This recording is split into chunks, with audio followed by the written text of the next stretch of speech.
13 جون 2025 مشرق وسطی میں جنگ کے بادل، اسرائیل کا ایران پر سب سے بڑا فضائی حملہ، درجنوں اہم شخصیات اور نیوکلیئر سائنسدان ہلاک۔ تفصیلات میں یہ ہے۔ ناظرین، مشرق وسطی آج ایک نئے خطرناک دوراہے پہ کھڑا ہے۔ آج 13 جون 2025 کو ایرانی وقت کے مطابق صبح 3 بجے اسرائیل نے ایران پر ایک غیر معمولی، منظم اور مہلک فضائی حملہ کیا۔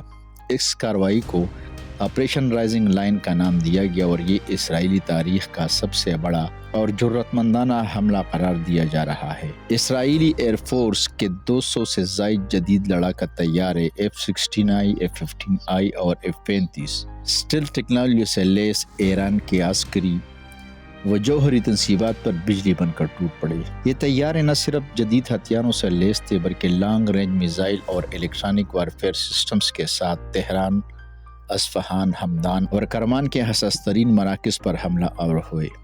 ابتدائی اطلاعات کے مطابق اس حملے میں ایران کے 100 سے زائد عسکری اور نیوکلیئر اہداف کو نشانہ بنایا گیا، جن میں ایران کا معروف ناتانز یورینیم افزودگی مرکز، بیلسٹک میزائل فیکٹری، اعلیٰ کمانڈرز کے رہائشی علاقے اور کمانڈ اینڈ کنٹرول سینٹرز شامل ہیں۔ ذرائع کے مطابق حملے میں پاسداران انقلاب کے سربراہ حسین السلامی اور ایرانی فوج کے چیف آف اسٹاف جنرل محمد باقری موقع پر جاں بحق ہو گئے۔ ایرانی فضائی دفاع کے سربراہ جنرل غلام علی رشید بھی شہید ہو گئے ہیں، جبکہ اعلیٰ مشیر علی شمخانی شدید زخمی ہونے کے بعد دم توڑ گئے۔ 2 معروف نیوکلیئر سائنسدان فریدون عباسی داوانی اور محمد مہدی تہرانچی بھی اس حملے میں ہلاک ہوئے۔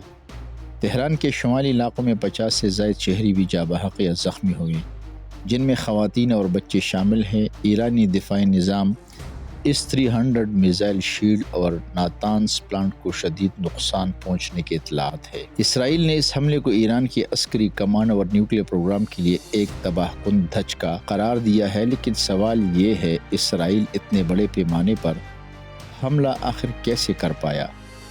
ناظرین، اسرائیل اور تہران کے درمیان 1700 سے 1800 کلومیٹر کا فاصلہ ہے۔ بھاری ہتھیاروں سے لدے طیاروں کے لیے فاصلہ عبور کرنا ریفیولنگ کے بغیر ممکن نہیں۔ اسرائیل کے پاس محض 7 یا 8 KC-707 ایندھن فراہم کرنے والے طیارے ہیں، جو اتنے بڑے بیڑے کو سپورٹ نہیں کر سکتے۔ تو پھر سوال پیدا ہوتا ہے کہ اسرائیل نے یہ مشن کس کی مدد سے مکمل کیا؟ امریکہ نے واضح طور پر اعلان کیا ہے کہ اس نے کوئی مدد فراہم نہیں کی، تو کیا اسرائیلی طیاروں نے واپسی پر کسی قریبی ملک کے ایئر بیس پر لینڈ کر کے ایندھن حاصل کیا؟ یہاں ایک اور حیران کن پہلو سامنے آتا ہے۔ اسرائیلی طیاروں کو ایران تک پہنچنے کے لیے لازمی طور پر اردن، عراق یا سعودی عرب کی فضائی حدود استعمال کرنی پڑتی ہے، لیکن نہ کوئی ایئر ڈیفنس الرٹ جاری ہوا، نہ کسی ملک نے فضائی خلاف ورزی پر احتجاج کیا، نہ کسی ریڈار نے اسرائیلی طیاروں کو روکا اور نہ ہی کسی نے طیارے انٹرسپٹ کرنے کی کوشش کی۔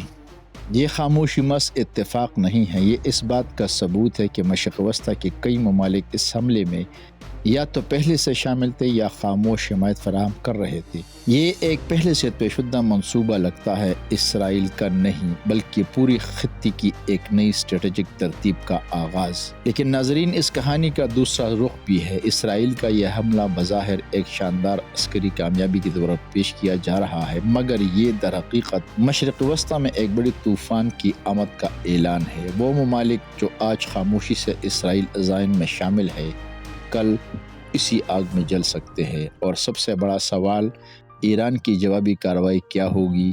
کیا مشرق وسطی ایک ہمہ گیر جنگ کی طرف بڑھ رہا ہے؟ مزید اپڈیٹس کے لیے ہمارے ساتھ رہیے۔